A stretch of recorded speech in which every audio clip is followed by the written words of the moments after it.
कई बार बेताल को अपने साथ ले जाने की असफल कोशिश के बावजूद राजा विक्रमादित्य ने हार नहीं मानी थी। इसीलिए राजा विक्रम फिर से शमशान के पेड़ के पास पहुंचे और बेताल को अपनी पीठ पर लाद कर ले जाने लगे। अपनी शर्त के अनुसार बेताल ने फिर से राजा विक्रम को एक कहानी सुनाना शुरू की और इस बार की कहानी है असली वर कौन। सदियों पुरानी बात है। उज्जैन नगरी में महाबल नाम के राजा का राज था।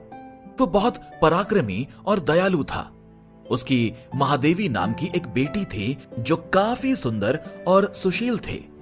जब राजकुमारी विवाह योग्य हुई तो राजा महाबल ने उसके योग्य वर की तलाश शुरू कर दी।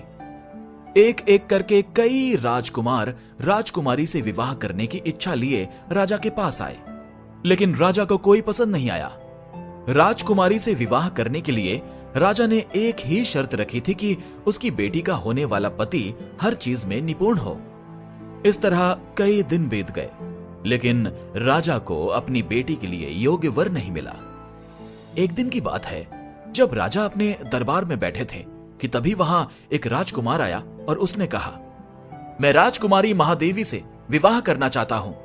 यह सुनकर राजा ने कहा, हे राजकुमार, मैं अपनी बेटी का विवाह उस व्यक्ति से करूंगा जिसमें सभी गुण हों।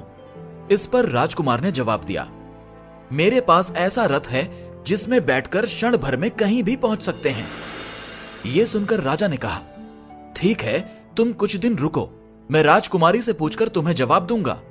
कुछ दिनों बाद एक और राजकुमार वहां पहुंचा। उसने राजा से कहा, मैं त्रिकालदर्शी हूं और भूत, वर्तमान व भविष्य तीनों देख सकता हूं। मैं चाहता हूं कि राजकुमारी का विवाह मुझसे हो। राजा ने उसे भी इंतजार करने को कहा। कुछ दिनों बाद राजा महाबल के पास एक और राजकुमार उनकी बेटी का हाथ मांगने आया। राजा ने उससे पूछा कि तुम में ऐसा क्या गुण है जो मैं अपनी बेटी का विवाह तुम्हारे साथ करूं? राजकुमार ने कहा, राजन, मैं धनुर्विद्या में निपुण हूं। मेरे जैसा धनुर्धारी दूर दूर तक कोई नहीं है।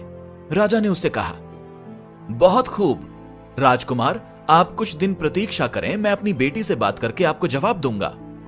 अब राजा असमंजस में पड़ गया कि तीनों ही राजकुमार गुणवान हैं, लेकिन वो तीनों से तो राजकुमारी की शादी नहीं कर सकता। तो अब सवाल यह था कि राजकुमारी का विवाह किससे होना चाहिए। वहीं दूसरी ओर एक भयानक राक्षस राजकुमारी महादेवी पर नजर लगाए बैठा था और एक दिन मौका मिलते ही वो राजकुमारी को उठाकर ले गया। ये खबर जैसे ही महल में फैली तो राजा, रानी और तीनों राजकुमार एक जगह इकट्ठे हो गए। त्रिकालदर्शी राजकुमार ने बताया कि वो राक्षस राजकुमारी को विंध्याचल पर्वत पर ले गया है। इस पर पहले राजकुमार ने कहा, मैं अपना रथ लेकर आता हूं, हम सब उस पर बैठकर विंध्याचल चल सकते हैं। तीसरे राजकुमार ने अपना तीर कमान निकाला और कहा, मैं उस राक्षस को मार गिराऊंगा। इसके बाद तीनों राजकुमार रथ पर बैठकर विंध्याचल पर्वत की ओर चल पड़े। जैसे ही उन्हें वो राक्षस दिखा तो धनुर्धारी राजकुमार ने कुशलता से उसका वध कर दिया और वो राजकुमारी को बचाकर फिर से महल ले आए। कहानी सुनाने के बाद बेताल ने राजा विक्रम से कहा, राजन, राजकुमारी को बचाने में तीनों राजकुमारों का योगदान था, तो अब तुम मुझे बताओ कि राजकुमारी का विवाह किससे होना चाहिए। राजन, मैंने सुना है कि तुम हमेशा अन्याय करते हो। जल्दी उत्तर दो, वरना मैं तेरे सिर के टुकड़े टुकड़े कर दूंगा।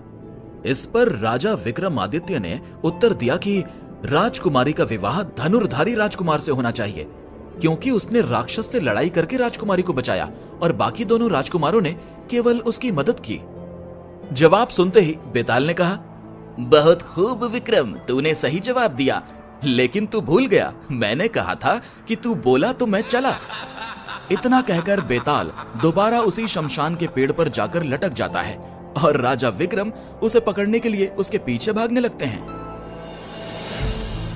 इस कहानी से यही सीख मिलती है कि मुश्किल समय में साहस ही काम आता है। इसीलिए मुसीबत को देखकर घबराएं नहीं, हमेशा साहस दिखाएं। तो आज की कहानी होती है यहीं खत्म और कल फिर आपके सामने हाजिर होंगे एक नई कहानी लेकर।